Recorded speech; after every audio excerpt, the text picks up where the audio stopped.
So done what he's done under pressure. I think it's phenomenal what he's done. Really good player. He's world class, really. Yeah. Yes. Seeing your last centre mid. Yeah. I'll have a bit of debate with you here.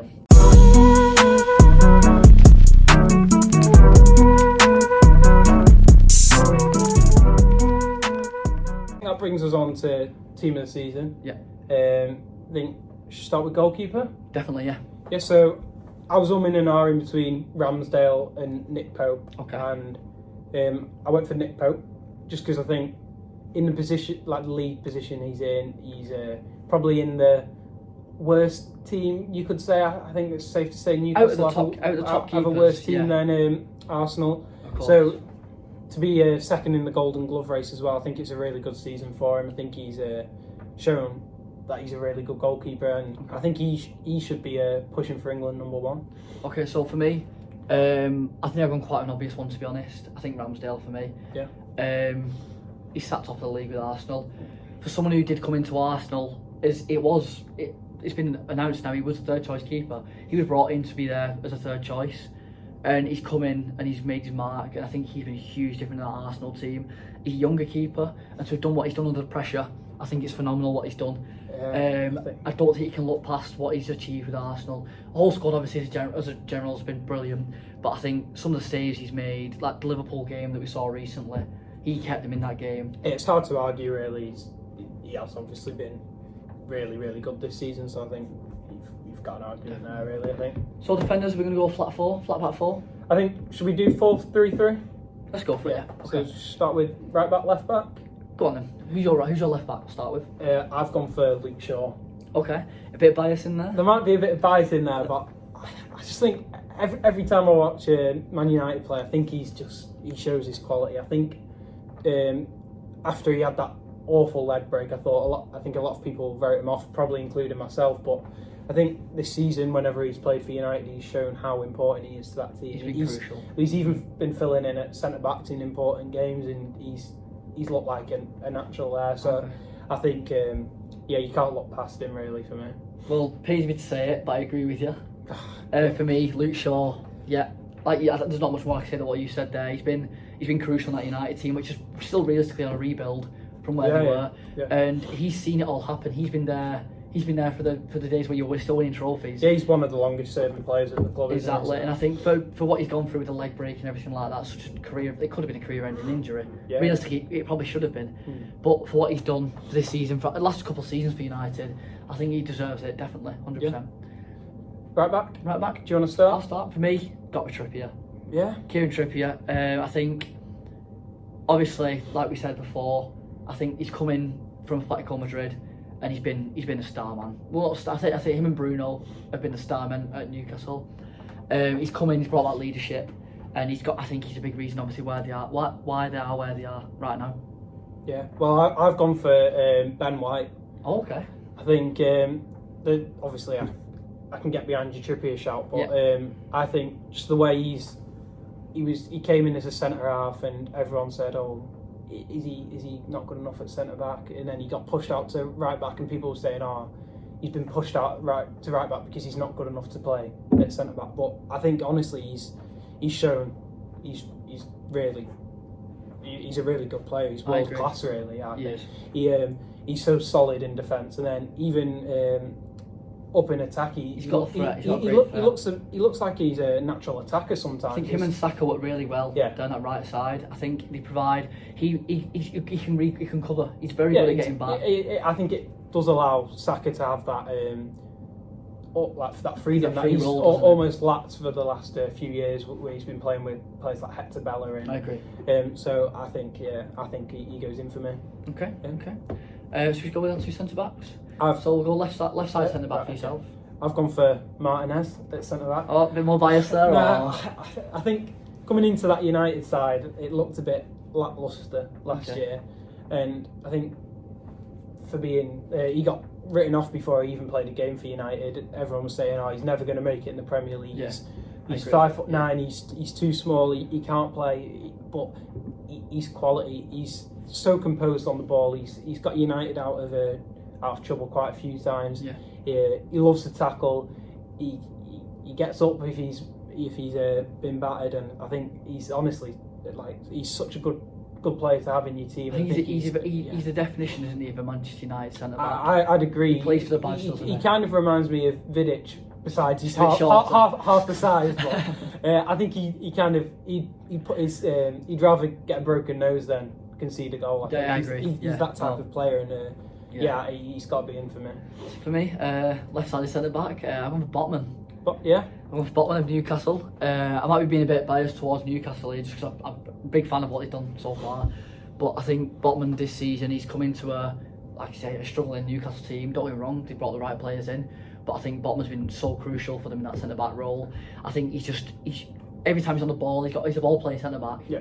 He can play it out from anywhere, and he's what you need in the Premier League nowadays with a style of football. Yeah. Well, move on to right-sided centre-half. Yeah. I've gone for Saliba. Really? I think he's been the better of the two centre-backs for Arsenal this year, out of Gabriel and Saliba. See, I'll say right now while you're saying that, for me, I've gone Gabriel. Have you? I have, yeah. Well, I think there has to be an Arsenal centre-back in there. Of course, you can't not, yeah. As we record top of the league. And I think tomorrow when Arsenal plays City, you'll see how important Saliba is. He's out injured.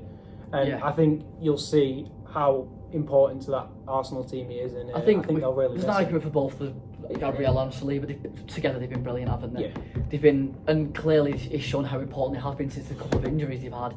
I think the players that have, like players such as Rob Holding, they've come in and they've struggled a bit in a side where they're so used to playing this style of football. I think the other players can't fit it. And I do honestly believe if Arsenal do finish second and don't come on top of the league, I think that's something Arsenal's got to look at bringing in a bit of cover for Saliba. Yeah, I'd agree. So yeah. Move on to midfield three. Yeah, we'll go for it. So we go left side centre mid first. Yeah. Well, I've gone for. I've not really put my midfields in any order, so they're a bit jumbled up. But I've gone for Bruno Guimaraes on the left-sided centre mid. I'll say straight away, I'm agreeing with you there. Yeah, I think he's hard to argue with, really. Of course. He's a bit of a no-brainer. He's pushed Newcastle up to where they are, not single-handedly, but he's definitely been a very important part of that team. He was another player where when he came in, no one really thought much of it. They thought it's just another player coming in, and I think he has brought a bit of sprinkled a bit of dust on him, but he's just creative wise, he's just creating something completely different than Newcastle fans haven't really seen before. Yeah, 100%. He's defensively sound as well. He loves the club, as anyone can see. I think really, his passion's up there, isn't it? I think he's going to be there for a long time, and if he is, I think Newcastle are going to be in and around top four. Yeah, for a while. Yeah. I agree. So I've gone. I've gone for a CDM here. I've gone for Rodri. Yeah.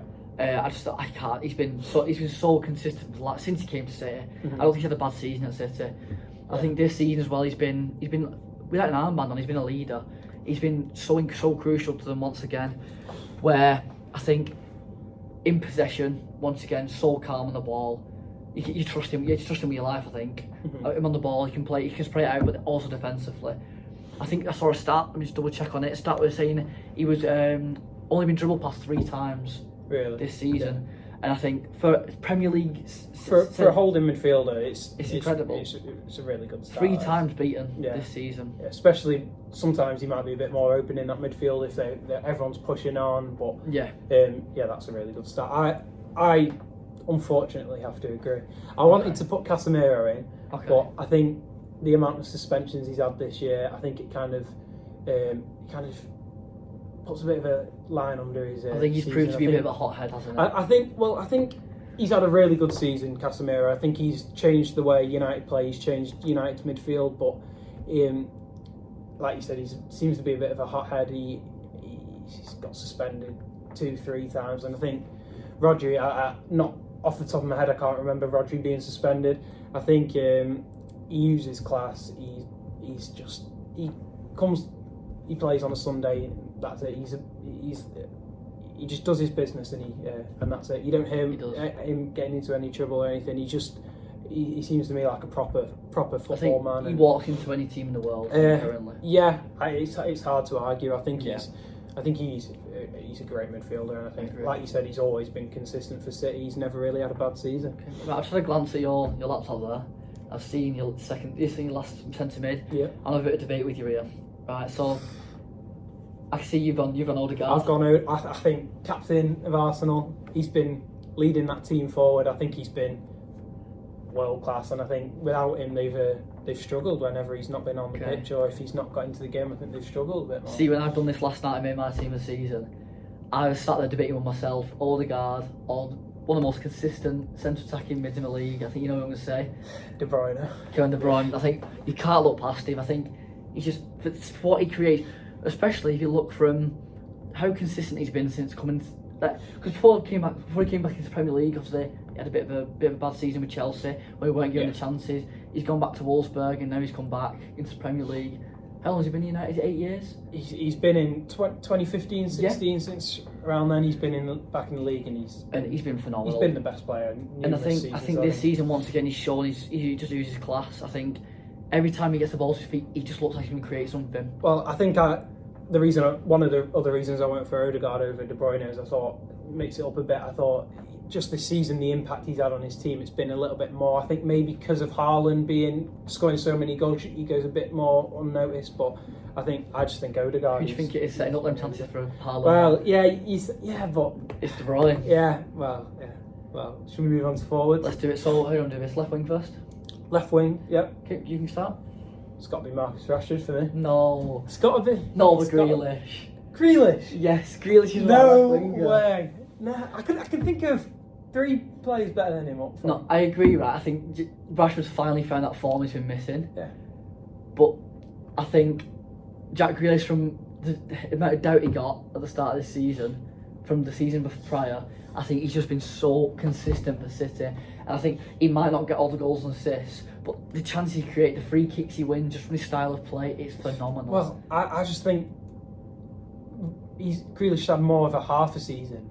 Really? A half team of a season. I think I don't know. the second half he's been really good, but first half of the season, I don't think he was that great. Whereas Rashford, I think he's won the most Player of the Month that anyone's ever won in a Premier League season. He's scored so many goals.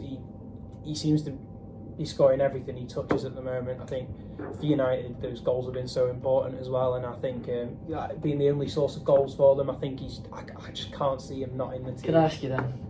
So let's go to hypothetical world. Haaland's at United. Are you still seeing Rashford's going to have that kind of output that he currently has? I don't know. I think that's a hard question because it's a total different way of playing. I think Rashford plays off a striker, whereas Haaland likes to be the guy who scores all the goals. This is what I'm saying. Grealish is the kind of Grealish is the player who's more of a facilitator. He is, and he made, like I said, he's been. I even think last season, maybe a bit controversial there. Last season, he's one of City's best players, Grealish. I think he was coming off the bench for some of these games, and he was the reason they were clinching on and winning games. I think I do somewhat agree, and I think he's almost like a victim of his own success. I know what you mean. So good at Villa, his numbers were so good, and they've tailed off a bit. But he's obviously still a great player. But I don't think anyone's worth 100 million. No, but I do think he's starting to show his worth a bit more now. Yeah. I think that's the reason he gets in for me. So I'd like to say for these last 2 positions, I feel like we're not going to have changed it much. So should we go with right winger? Right winger is Saka.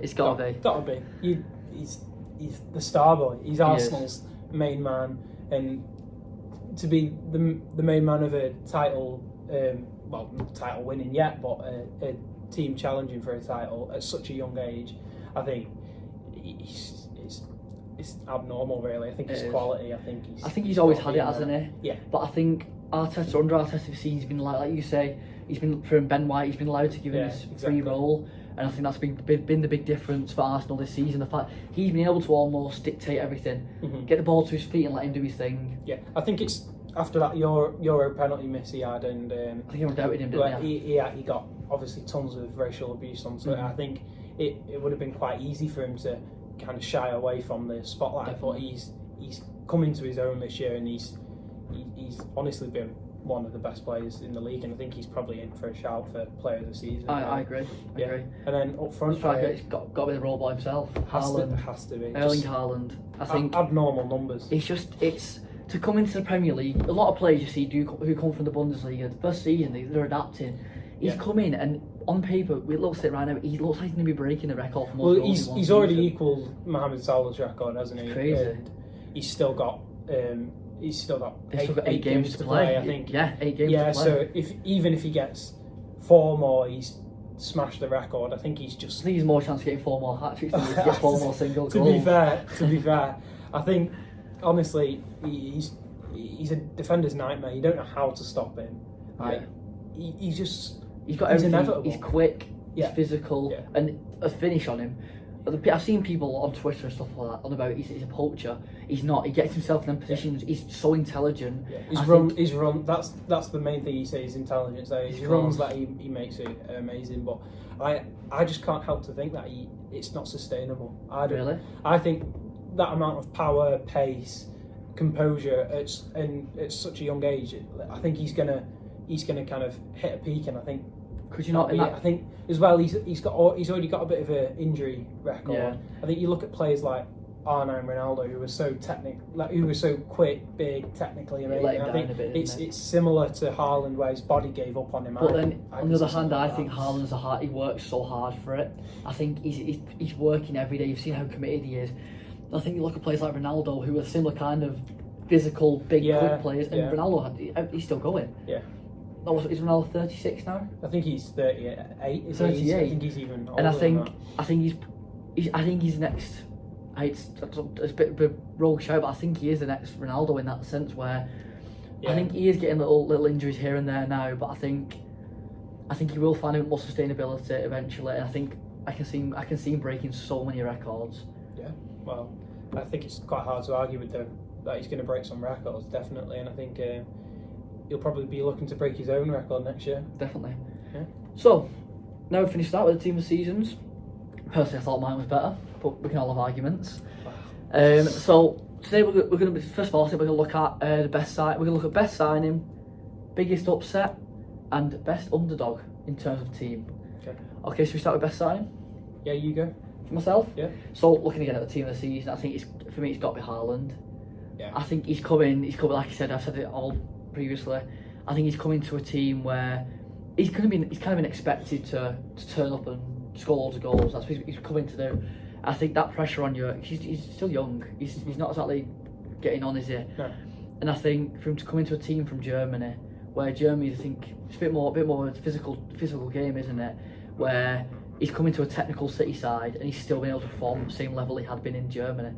Yeah, and obviously he came in for cheap as well, didn't he? I think he's 40 years, definitely. I agree. I think for that type of player, I'm going to go for João Palhinha as my signing good of shout. the season. Yeah, I think he's not exactly the most flashy footballer, but I think for the impact he's had on the team, I think pushing Fulham up to their 9th at the moment, pushing Fulham up to top half of the table, I think he's been pivotal in that team. And I think for me, he's a signing of the season, and I think but there's an argument for Haaland, obviously. There's an argument for There's an argument for a lot of Casemiro. players. But I think just for what he's done for the team and where they were expected to finish and where they are now, I think he's, for me, the signing of the season. Okay. Yeah. Should we move on to transfer flop? Okay. Yeah. So who do you think's been the least impactful player? I'll let you go first. I think it's quite a hard one. I think at the start of the season there's a lot of shouts for Darwin Núñez, but I think he's come into his own. Okay. I think it's got to be Mykhailo Mudryk. Okay. I know he's only been there for half a season and he's shown signs of promise, but I think there's a lot of that Chelsea team you can look at right now exactly. and say the exact same thing. I think it's there is in a similar situation that your Manchester United were a few years ago, where they're trying to they're spending the money on the players and they're bringing egos. You even look at Nottingham Forest this year, where they've tried to 26 players. They've When they brought brought in him. 26 players, and it's not exactly clicked for them. It's not going to, is it? That's what I mean. It's hard, and I just think the expectation people had for Mudryk and the numbers he's given back, I just think he's flop of the season, and I think he just lacks composure, and I'm sure it'll all fall into place for him, but just currently speaking, I think he's a flop of the season. Okay, so for myself, I have gone for Darwin Núñez. I think he came in, was it 85 million? Yeah, it's there or thereabouts, 75, 85 million. Or and I think he was coming for an instant impact. He needed that person who's going to, the striker to come in, and I think he's just not been consistent. He's been sitting on the bench, being outplayed by Jota, who's been injured for half a season. Well, I just find it hard to call him a flop. I think he's shown that he's a good player. He's impacted the team on occasions, but I think he's even in double figures for goals this season. And I think adapting to the Premier League from the Portuguese First Division, I think he's done well enough. I don't think he's been as good as people expected or hoped maybe, but I just think calling him a flop is quite harsh. I think when we saw him, especially in that Champions League game against Liverpool, where was it 3 goals he scored got disallowed? Yeah. I think we saw his power and his pace and what he can do, and I think at that point everyone must think this is where the idea of this, for me, where it comes from. The idea he's been the worst signing. I think he's shown against a Premier League side that he can. Bear in mind a very well performing Premier League side as in Liverpool last season. Yeah. He's come in, he's played against them, and he's been untouchable. And I think that's what made Liverpool buy him. And I just think from what the expectations were, which I think even Klopp, if you asked him, I think he'd say he had a high expectation of him. So that's why for me, I just think maybe next season he'll prove me wrong, which I kind of hope he does, because I like this like passion and everything like that. He really wants to do well. But I think for this season, for me, he has been not the greatest signing, I think. No. All right, and then should we move on to underdogs? Our underdog team of the season. Yeah, if you don't mind, I'll go first on this one. Yeah. So it's got to be Fulham for me. Yeah. I think, like you say, Paulinho's come in. They brought players in who's just been so like Neil Maupay. Mitrovic has come in. Mitrovic has been there now for a few years.